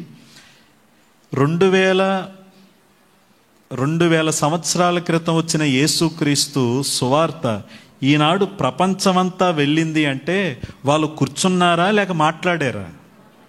చెప్పండి. దేవుని గురించి ఏం చేశారు? మాట్లాడారు. ఉదాహరణగా చెప్పాలంటే పని చేసుకునేటోళ్ళు, వాళ్ళు పని చేసుకునే చోట ఎవరి కోసం మాట్లాడారు? దేవుని కోసం. చదువుకునేవారు చదువుకునే చోట ఎవరి కోసం? దేవుని కోసం. ఉద్యోగం చేసుకునేవారు ఉద్యోగం దగ్గర ఎవరి కోసం? దేవుని కోసం. వారు ఎక్కడున్నా ఏ పని చేసినా, చివరికి కూలి పని చేసేవారు కూలి పని దగ్గర ఎవరి కోసం? అంటే ఎక్కడ ఉన్నా మనం ఒక సువార్తగా ఉన్నప్పుడు జాగ్రత్తగా వినండి, మనం నేర్చుకున్న దేవుని గురించిన విషయాలు మనం అనేక మందికి చెప్పొచ్చు. కానీ ఒక మాట, నువ్వు చెప్పిన వాళ్ళందరూ మారిపోతారని మాత్రం అనుకోవద్దు. నీ పని నువ్వు చేయి, ప్రార్థన చేయి, దేవుడు సహాయము చేస్తాడు. సువార్త చేయటం, తర్వాత మనం వ్యాయామం చేయటం అంటే సువార్త చేయటం. అంత మాత్రమే కాదు, సహోదరులను సహోదరీలను స్థిరపరచటం అంటే ఎవరైతే దేవునిలో బలహీనంగా ఉన్నారో వారిని బలపరచటం, వారు దేవునికి దగ్గరయ్యేలా చేయటం. అంటే ఇంతకుముందు నేను అన్యుల కోసం చెప్పాను, ఇప్పుడు మందిరంలో ఉండే వాళ్ళ కోసం చెప్తున్నాను. ఎవరైతే నీకు తెలిసిన తోటి క్రైస్తవులు దేవునిలో సరిగా లేకుండా ఉన్నారో వాళ్ళకి నువ్వు చెప్పడం ప్రయత్నం చేయి. చక్కగా మీరు మందిరానికి వస్తున్నారండి, చక్కగా ఉంటున్నారు, కానీ ఇలా ఉండడం సరికాదు కదండి, దేవుని వాక్యం ఇలా ఉంది కదండి, కాబట్టి ఇలా ఉండండి చక్కగాని ప్రోత్సహించండి. నేను ఇలా అంటాను, ఒకసారి వినండి. మందిరంలో ఉండే పెద్దవాళ్ళు యవనస్తుల్ని ప్రోత్సహించాలి, యవనస్తులు చిన్నపిల్లల్ని ప్రోత్సహించాలి. పెద్దవాళ్ళు యవనస్తులకి మాదిరిగా ఉండాలి, యవనస్తులు పిల్లలకి మాదిరిగా ఉండాలి. పిల్లలు యవనస్తులను చూసి నేర్చుకోవాలి, యవనస్తులు పెద్దలను చూసి నేర్చుకోవాలి. కానీ ఒక మాట, మనము సరైన జీవితం జీవించకుండా, దేవుని కొరకు బ్రతకకుండా నువ్వు ఎలా ఉండంటే నీ మాట వినడానికి ఎవరో చెవులో పువ్వు పెట్టుకోరు. ఉదాహరణకి ఒక చిన్నోడు, ఒక చిన్న బాబు ఓ ప్లేట్లో పంచదార తినేస్తున్నాడు అనుకోండి, నువ్వు వెళ్ళి ఒరే పంచదార తినకరా అది శరీరానికి అనారోగ్యం అని చెప్పి నువ్వు కూడా పంచదార తింటూ చెప్తే ఆడికి ఎలా ఉంటుంది? ఎలా చూసా, అన్నయ్య మరి నువ్వెందుకు తింటున్నావు? కొంతమంది ఇలాగ అంటారు కదా పిల్లలు, మరి నువ్వెందుకు తింటున్నావు? అలాగే పెద్దలారా యవనస్తులకి మాదిరిగా, యవనస్తులారా పిల్లలకు మాదిరిగా ఉంటూ ఒకరిని ఒకరు ప్రోత్సహించుకోవడం కూడా మనం చేసే వ్యాయామంలో ఒకటి. ఇట్స్ ఏ స్పిరిచువల్ ఎక్సర్సైజ్ చేద్దాం. మూడో మాట చెప్తున్నాను, ఎక్సర్సైజ్ చేయడం అంటే కేవలం స్వార్థ చేయడం, సహోదరులను స్థిరపరచడం మాత్రమే కాదు, ఎవరెవరు నీకు తెలిసిన వారు ఉన్నారో వారి కొరకు ప్రార్థించటం కూడా నువ్వు చేసే పరిచర్యతో సమానం. వాళ్ళ కోసం ఏం చేయాలి? మనం ప్రార్థన చేయాలి. వాళ్ళు అన్యులైనా మందిరంలో ఉన్నవారైనా. విచిత్రం ఏంటో తెలుసా, ఎవరితోనైనా ఏదైనా అనమంటే అనడానికి ఇష్టపడతాం, మాట్లాడడానికి ఇష్టపడతాం, తీర్పు తీర్చడానికి ఇష్టపడతాం, పేర్లు పెట్టడానికి ఇష్టపడతాం, కానీ వాళ్ళ కోసం ప్రార్థన చేయటం చేతనవుద్దా నీకు? వాళ్ళ కోసం ఏం చేయాలి? మనం మాట్లాడరేమ్మా. ఓ దైవజనుడు అన్న మాట ఎప్పుడో చెప్పాను మీకు, ఏమనన్నారో తెలుసా? నీవు ఒకరికి వేలు పెట్టి చూపించే ముందు నువ్వు ముందు చేతులెత్తు అన్నాడు. వేలు పెట్టి చూపించడానికి ప్రయత్నిస్తున్న నీవు దానికంటే ముందు ఇంకోటి చెయ్యాలి. ఏంటి? చేతులెత్తు. దాని అర్థం ఏంటంటే చేతులెత్తి ప్రార్థించు ఆ వ్యక్తి కోసం. అప్పుడు ఆయన ఏమన్నాడు తెలుసా? చేతులెత్తి నువ్వు ప్రార్థించగలిగితే నువ్వు వేలు పెట్టి చూపించలేవన్నాడు. ఒకవేళ చేతులెత్తి నువ్వు ప్రార్థించగలిగితే 20 నిమిషాలు మాట్లాడదాం, 20 నిమిషాలు వాళ్ళంతు చూసేద్దాం అనుకున్న నీవు ప్రార్థించిన తర్వాత వాళ్ళంతు చూడవు, వాళ్ళను ప్రోత్సహిస్తావు అన్నాడు. అది జరగాలంటే నువ్వేం చెయ్యాలి? మాట్లాడరేమ్మా. అది చేతనవుద్దా నీకు?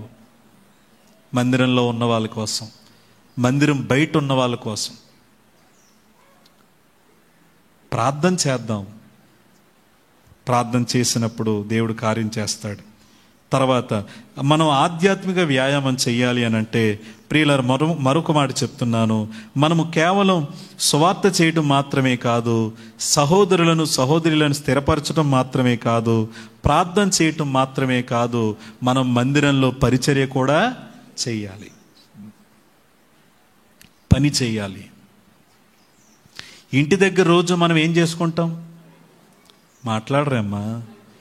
ఇల్లు నీట్గా లేదు, రోజు ఏం చేస్తారు? తుడుస్తారు. పక్క సరిగా లేదు, చక్కగా దాన్ని వేస్తారు. వంటగది వంట వండాలి, చక్కగా వండుతారు. ఇంటి దగ్గర ఎన్నో పనులు చేస్తారు. అఫ్ కోర్స్ ఇంటి దగ్గర ఏ పని చేయకుండా ఉండేవారికి నా మాటలు వర్తించవాలండి, వాళ్ళని తీసేయండి ఇందులోంచి. కొంతమంది తల్లులు ఇచ్చిన కంప్లైంట్ ఏంటంటే, మా అమ్మాయి పని చేయటం కంటే ఇంకా కొత్త పని ఇస్తుందండి నాకు, వాళ్ళని తీసేస్తానండి ఇందులోంచి. బాధ్యత కలిగి ఇంట్లో వాళ్ళ పనులు వాళ్ళు చేసుకునేటోళ్ళు ఉంటారు. నేను అంటాను, ఆ ఇంటి పని చేస్తున్నా, మరి ఈ ఇంటి పని కూడా నువ్వేం చేయాలి? చెయ్యవా? మరి చేసేటోళ్ళు ఉన్నారులేండి, చేసేటోళ్ళు ఎప్పుడూ ఉంటారు. మీ ఇంటి పని మీరు చేసుకోకపోతే ఇంకా చేసేటోళ్ళు ఎవ్వరూ ఉంటారా? ఉండరు. పక్కింటి వాళ్ళు వచ్చి, ఏమ్మా మీ గుమ్మం సరిగా లేదని ఎవరన్నా తుడుస్తారా? తొడవరు. మీ ఇంట్లో పని మీరే చేయాలి. కానీ ఇక్కడ మీకు మాట చెప్తున్నా, దేవుని ఇంట్లో పని మీరు చెయ్యకపోయినా పని అయిపోద్ది. చేసేటోళ్ళు ఉంటారు. నేను లేకపోతే అక్కడ పని ఆగిపోద్ది అనేది ఏమీ లేదు ఇక్కడ. మనం లేకపోయినా పని జరుగుద్ది. దేవుడు ఎవరో ఒకరిని ప్రేరేపిస్తాడు. ఆ ప్రేరేపించిన వాళ్ళ ద్వారా పనులు జరుగుతాయి. కానీ ఇక్కడ మిస్ అవుతుంది ఏంటో తెలుసా? నువ్వు పని చేయలేకపోవడం వల్ల నీ బాధ్యతను నువ్వు నిర్వర్తించలేకపోతున్నావు. అదొక తప్పు అయితే, రెండో తప్పు ఏంటంటే దేవుని మందిరంలో పనిచేసే భాగ్యాన్ని నువ్వేం చేసుకుంటున్నావు? పోగొట్టుకుంటున్నావు. నేను అందుకే ఎప్పుడో మాట చెప్తాను, మందిరంలో జరిగే పని భారం అని అనుకోకూడదు. భారం అనుకుంటే నొప్పి వస్తుంది, బాధ్యత అనుకుంటే సులువుగా ఉంటుంది. ఎప్పుడు చేసేవాళ్ళే చేస్తే మరి చేయలేని వాళ్ళ పరిస్థితి ఏంటమ్మా? నేను మాట చెప్తున్నాను, నువ్వు దేవునిలో బలంగా ఉండాలంటే వ్యాయామం కూడా చెయ్యాలి. అంటే మందిరపు పరిచర్యలో కూడా నీ బాగా ఉండాలి.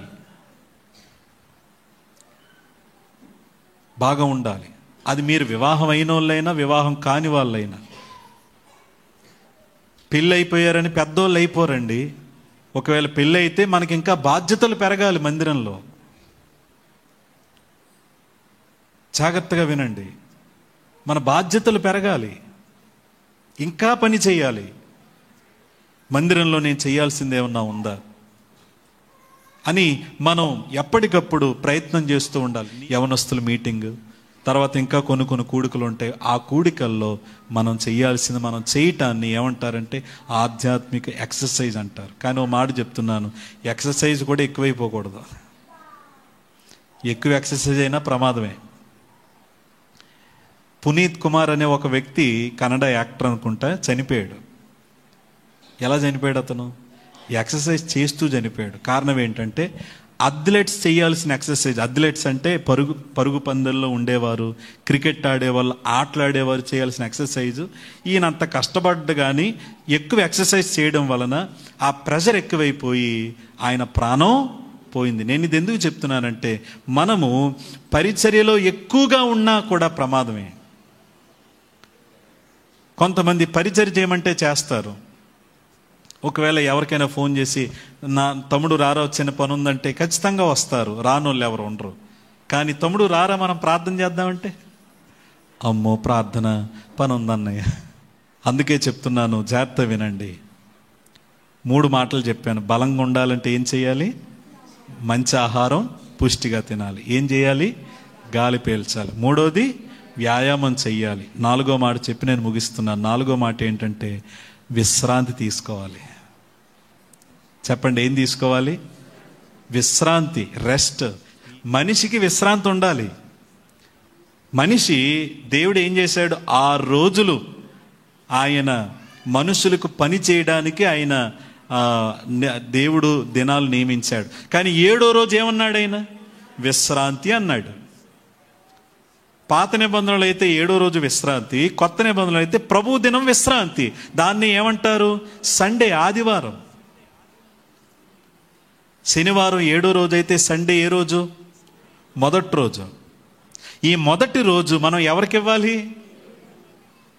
దేవునికి ఇవ్వాలని, విశ్రాంతి తీసుకోవాలని దేవుడు విశ్రాంతి దినాన్ని నియమించాడు. విచిత్రం ఏంటంటే కొంతమంది క్రైస్తవులు విశ్రాంతి తీసుకోరు. శారీరకంగా చెప్తున్నాను, ఆధ్యాత్మికంగా. శారీరకంగా ఏం చేస్తారంటే కొంతమంది 24/7 కష్టపడతానే ఉంటారు. కొంతమందిని చూస్తే అనాలనిపిస్తుంది, ఇంకా పని కోసమే పుట్టారా మీరు. కొంతమంది ఎప్పుడు చూసినా మట్టితో కనిపిస్తూ ఉంటారు, పొలాల్లో పనులు. అది పొద్దున్నైనా, మధ్యాహ్నమైనా, సాయంకాలమైనా, సోమవారం అయినా, మంగళవారం అయినా, ఆదివారం అయినా, ఎప్పుడు చూసిన పనే. లేదు, దేవుడు ఒక క్రమం పెట్టాడు. ఏంటంటే, నువ్వు ఎన్ని రోజులైనా కష్టపడు, కానీ ఒకరోజు నువ్వేం తీసుకోవాలి. ఎందుకంటే శరీరానికి ఏముండాలి? విశ్రాంతి ఉండాలి. శరీరానికి ఎప్పుడు కష్టపడుతూ కూర్చుంటే, సరైన నిద్ర లేదంటే శరీరం అనారోగ్యం పాలవుతుంది. మీకు మాట తెలుసా? నిద్ర లేమి గనక మనకుంటే, వినండి ఈ మాటలు, నిద్ర లేమి గనక మనకుంటే, సరిగా నిద్రపోకపోతే హార్ట్ ప్రాబ్లం వస్తుంది. ఏమొస్తుంది? గుండె సరిగా పనిచేయటం మానేస్తుంది. కారణం ఏంటంటే, ఇంకా చాలా జబ్బులు వచ్చేస్తాయి. కారణం ఏంటంటే, మనము నిద్రలో ఉన్నప్పుడట, నిద్రిస్తూ ఉన్నప్పుడట, ఏది ఎక్కడ ఉండాలో, దేనికి విటమిన్స్ అందాలో, ప్రోటీన్స్ అందాలో, తర్వాత ఏది మంచిదో ఏది చెడ్డదో, ఈ విభజన అంతా ఎప్పుడు జరుగుద్ది? నిద్రలో ఉన్నప్పుడు. మనం నిద్రలో ఉన్నప్పుడు మనం పనిచేయటం మానేస్తాం, మన శరీరం అప్పుడే పనిచేయటం స్టార్ట్ చేస్తుంది. వాటి గురించి విన్నప్పుడు నాకు అనిపిస్తుంది, ప్రభువా నిజంగా ఏం సిస్టమ్ ఇచ్చావు ప్రభువా, మాకు ఎంత మంచి బాడీ ఇచ్చావు ప్రభువా, ఎంత మంచి బాడీ ఇచ్చావు ప్రభువా అని ప్రభువుని ఆరాధిస్తాను నేను. అవి విన్నప్పుడు ఆశ్చర్యం వేస్తుంది. శరీరంలో అంత పని జరుగుతుంది. అదంతా జరగాలంటే ఏముండాలి మనకి? విశ్రాంతి. అలాగే దేవునిలో కూడా మనకి ఏముండాలి? విశ్రాంతి ఉండాలి. నువ్వు బైబిల్ చదువుతూ, ప్రార్థన చేసుకుంటూ, చక్కగా మందిరంలో, నీ ఇంటిలో, నీ పని చేసే చోట పరిచర్య చేస్తూ ఉండడం మాత్రమే కాదు, నీకు విశ్రాంతి కూడా కావాలి. విశ్రాంతి అంటే నెమ్మదిగా జీవిస్తూ, నేను రాసుకున్నాను, విశ్రాంతి అంటే దేవుని యందు విశ్వాసం ఉంచి నెమ్మదిగా జీవిస్తూ ప్రతి పరిస్థితికి ఎవరి మీద ఆధారపడ్డాం? ఆ వెనకాల అదే కాదు ఉంది. ఏంటది? నా ఎద్దుకు రండి, అప్పుడు మీ ప్రాణములకు ఏం దొరుకును? చెప్పండి. విశ్రాంతి అంటే నీకు సమస్యలు లేకుండా చేయటం కాదు. విశ్రాంతి అంటే నువ్వు సమస్యల మధ్యలో కూడా దేవుడు నీకు నెమ్మదినివ్వటం. ప్రయాసపడి భారం పోసుకుని చిన్నవారులారా నా ఎద్దుకు రండి అంటే అందరూ వెళ్ళిపోయారు. ఏమిస్తావు ప్రభు? బంగారం ఇస్తావా? డబ్బులు ఇస్తావా? ఆరోగ్యం ఇస్తావా? అంటే దేవుడు అన్నాడు, ఏమిస్తాను? విశ్రాంతి ఇస్తాను బాబు నీకు. కారణం ఏంటంటే, ఈ భూప్రపంచం మీద నీకు ఒక సమస్య పోయిందంటే ఇంకో సమస్య, ఈ ఇబ్బంది పోయిందంటే ఇంకో ఇబ్బంది, ఎన్నైనా రావచ్చు. కానీ నేనేం చేస్తానంటే, నువ్వు ఎన్ని సమస్యల మధ్యనున్నా నేను నీకేమిస్తాను? విశ్రాంతినిస్తాను. అందుకే నేను చెప్తాను, మనం నమ్మిన దేవుడు మనకు సమస్యలు రాకుండా చేసే దేవుడు కాదు. ఎవరైనా సమస్యలు రాకుండా చేసే దేవుడు అని మీకు చెప్తే మీరు నమ్మకండి వాళ్ళ మాటలు. మన దేవుడు ఎవరంటే, సమస్యల మధ్యలోనే మనకి ఏమిచ్చేవాడు? విశ్రాంతి, నెమ్మది. అందుకే యెషయా గ్రంథంలో మొన్న మాట చదువుకున్నాం. ఏంటంటే, ఎవని మనస్సు నీ మీద ఆనుకొనునో వానిని పూర్ణ శాంతి. ఎందుకంటే అతడు నీ యందు ఏముంచాడు?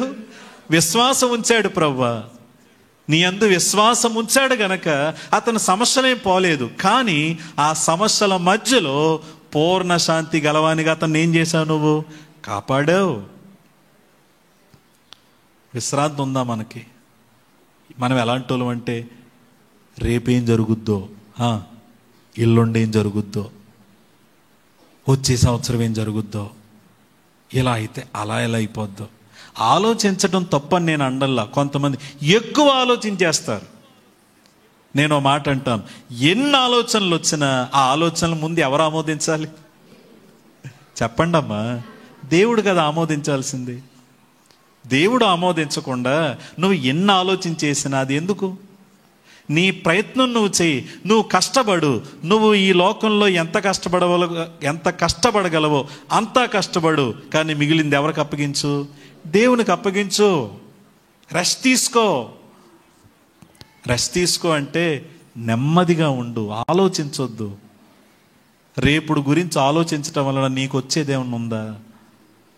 ఒకవేళ నువ్వు ఆలోచిస్తూ ఉంటే నీ మైండ్ పాడైపోతే అది చాలా ప్రమాదం. అందుకే ఏమి తిందుమా, ఏమి త్రాగుదుమా, ఏమి ధరించుకుందామని మీరేం చేయకండి, చింతించకండి. మొదట నా రాజ్యమును నీతిని వెతకండి, అప్పుడు అవన్నీ మీకు అనుగ్రహించబడును. అబ్బాయి ఎంత గొప్ప వాగ్దానం అండి. రేపేం జరుగుద్దా, ఎల్లుండేం జరుగుద్దా అని కాదు.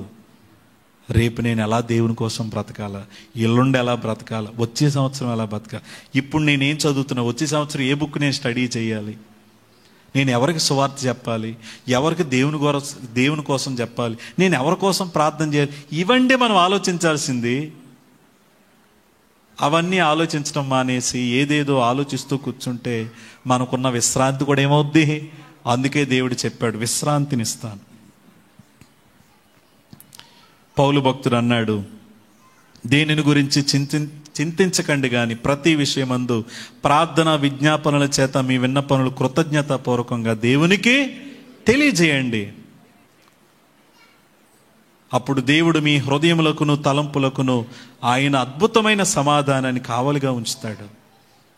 దాని అర్థం ఏంటంటే, మీకు సమస్యలు లేకుండా ఉండవు, కానీ సమస్యలు సుడిగుండాల మధ్య ఆలోచించడం పక్కన పెట్టండి, మోకరించండి, ఏం చేయండి, ప్రార్థన చేయండి. దేవుడే మీకు ఏమిస్తాడు, నెమ్మదినిస్తాడు,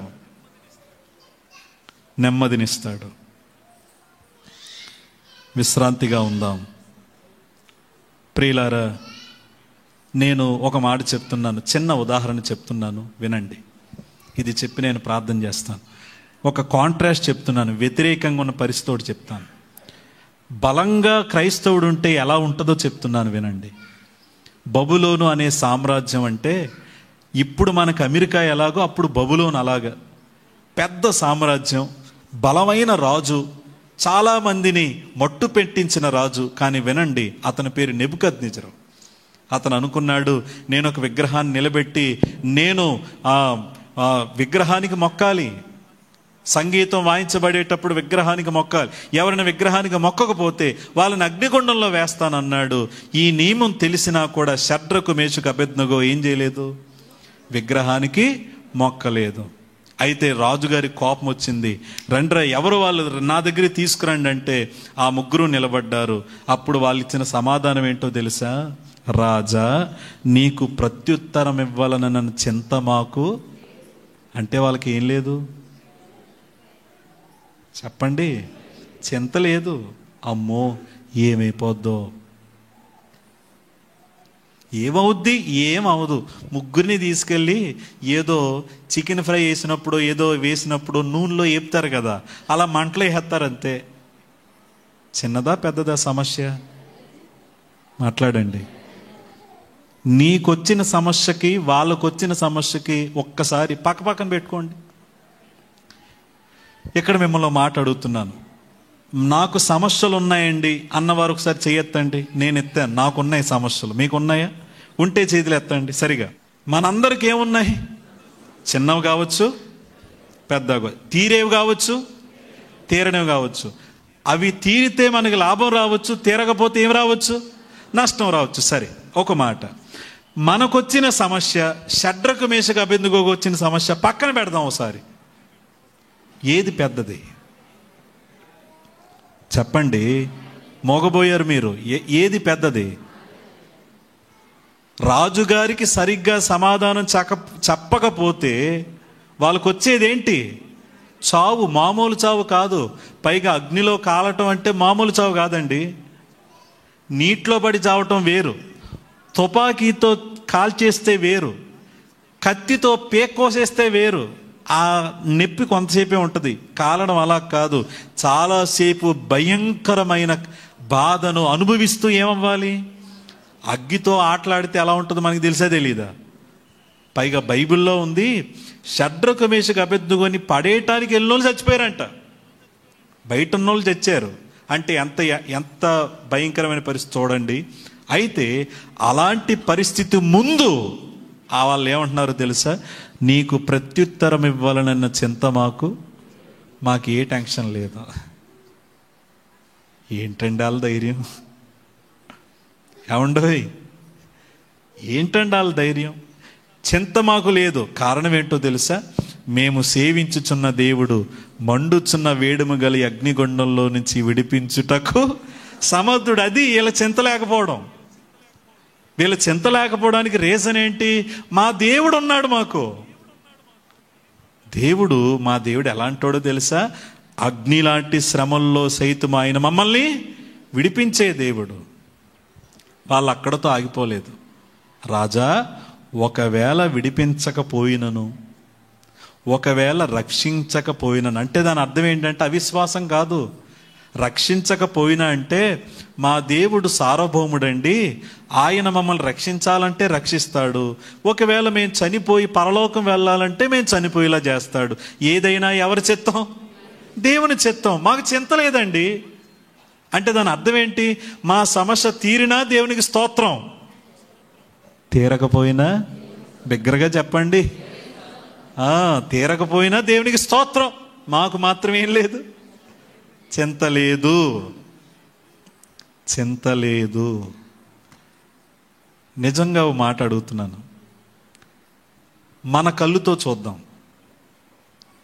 ఎవరేళ్ళు ముగ్గురు? వాళ్ళేం అధికారులు కాదు, ఏదో రాజ్యంలో ఏదో పనులు ఇస్తే చేస్తున్నారు. ఎవరేళ్ళు ముగ్గురు బానిసలు, పైగా ఆ దేశస్తులు కూడా కాదు. వాళ్ళు ముగ్గురు ముందుంది ఎవరు? నెబుకద్నెజరు. నెబుకద్నెజరు అంటే మామూలుడు కాదు, ప్రపంచంలోనే అతను మించినోడు ఎవడు లేడు. మానవ కంటితో చూద్దాం, నెబుకద్నెజరు బలమైనోడా, ముగ్గురు బలమైనోళ్ళ? మానవ కంటితో ఎవరు బలమైనోళ్ళు? నెబుకద్నెజరుకి ఎవరైనా సరిపోతారా? ఆత్మలో ఎవరు బలమైనోళ్ళు? మాట్లాడండి. ఆత్మలో ఎవరు బలమైనోళ్ళు? నెబుకద్నెజరు బలహీనుడు, వీళ్ళు ముగ్గురు బలమైనోళ్ళు. అందుకే అన్నారు మాకే చింత లేదు.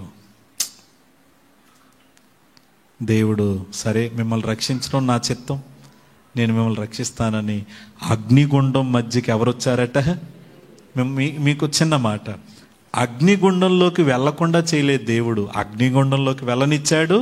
అగ్నిగుండంలో వాళ్ళకి సహాయము చేశాడు. అది రాజు కల్లారా చూశాడు. చూసిన తర్వాత అన్నాడు, వీళ్ళు నమ్మిన దేవుడే నిజమైన దేవుడు. కారణం ఏంటో తెలుసా? ఒక అన్యరాజు దేవుణ్ణి నమ్మడంలో గల ఉద్దేశం ఏంటంటే కేవలం అతను చూసిన అద్భుతం మాత్రమే కాదు, అతను వీళ్ళలో చూసిన ధైర్యం. ఏం ధైర్యం అండి! యవ్వనస్తులండి, తమ్ముళ్ళు రోషం తెచ్చుకోండి. యవ్వనస్తులు నీకు ప్రత్యుత్తరం ఇవ్వాలని చింత మాకు, అంత పెద్ద సమస్యలో చింత లేదు. మనం మాత్రం చిన్న చిన్న వాటికి, చిన్నవి, ఆ సమస్యతో పోలిస్తే చిన్నవి అయినా భయపడుతున్నాం, చింతిస్తున్నాం, విశ్రాంతి తీసుకోవట్లేదు. దేవుడు చెప్తున్నాడు, లేదు, నీ భారం అంతా నా మీద మోపు, నేను నీకేమిస్తాను? విశ్రాంతినిస్తాను. బలంగా ఉందాం. 4 మాటలు వరుసగా చెప్పండి. మనం బలమైన క్రైస్తవులుగా ఉండాలంటే చెప్పండి ఏం చేద్దాం? మంచి ఆహారం, పుష్టిగా అంటే చక్కని వాక్యాన్ని ప్రతిరోజు తిందాం. రైట్. రెండోది, బలంగా ఉండాలంటే మంచి గాలి పీల్చుకుందాం. అంటే ప్రతిరోజు మనము ప్రార్థన చేద్దాం, కుటుంబంతో కలిసి ప్రార్థన చేద్దాం, ఇతర దేశంలో ఉన్న ఫోన్లో ప్రార్థన చేద్దాం. మూడోది ఏంటి? బలంగా ఉండాలంటే వ్యాయామం చేద్దాం. అంటే దేవుడు మనకిచ్చింది, నేర్పించింది సువార్త చేస్తూ, ఇతరుల్ని ప్రోత్సహిస్తూ, ప్రియులారా ప్రార్థన చేస్తూ, మందిరంలో పరిచర్య చేస్తూ ముందుకు వెళదాం. చివరగా 4వది, బలంగా ఉండాలంటే విశ్రాంతి. అంటే రెస్ట్ తీసుకుందాం, మన సమస్యలన్నీ దేవునికి చెప్దాం, మనం మౌనంగా ఉందాం. ఎవరు చూసుకుంటారు? అది దేవుడే చూసుకుంటాడు. ఇప్పుడు చెప్పండి, ఎలా ఉందాం మనం? బలంగా ఉందామా, బలహీనులుగా ఉందామా? బలంగా ఉందాం. ప్రార్థన చేద్దాం, కళ్ళు మూసుకోండి.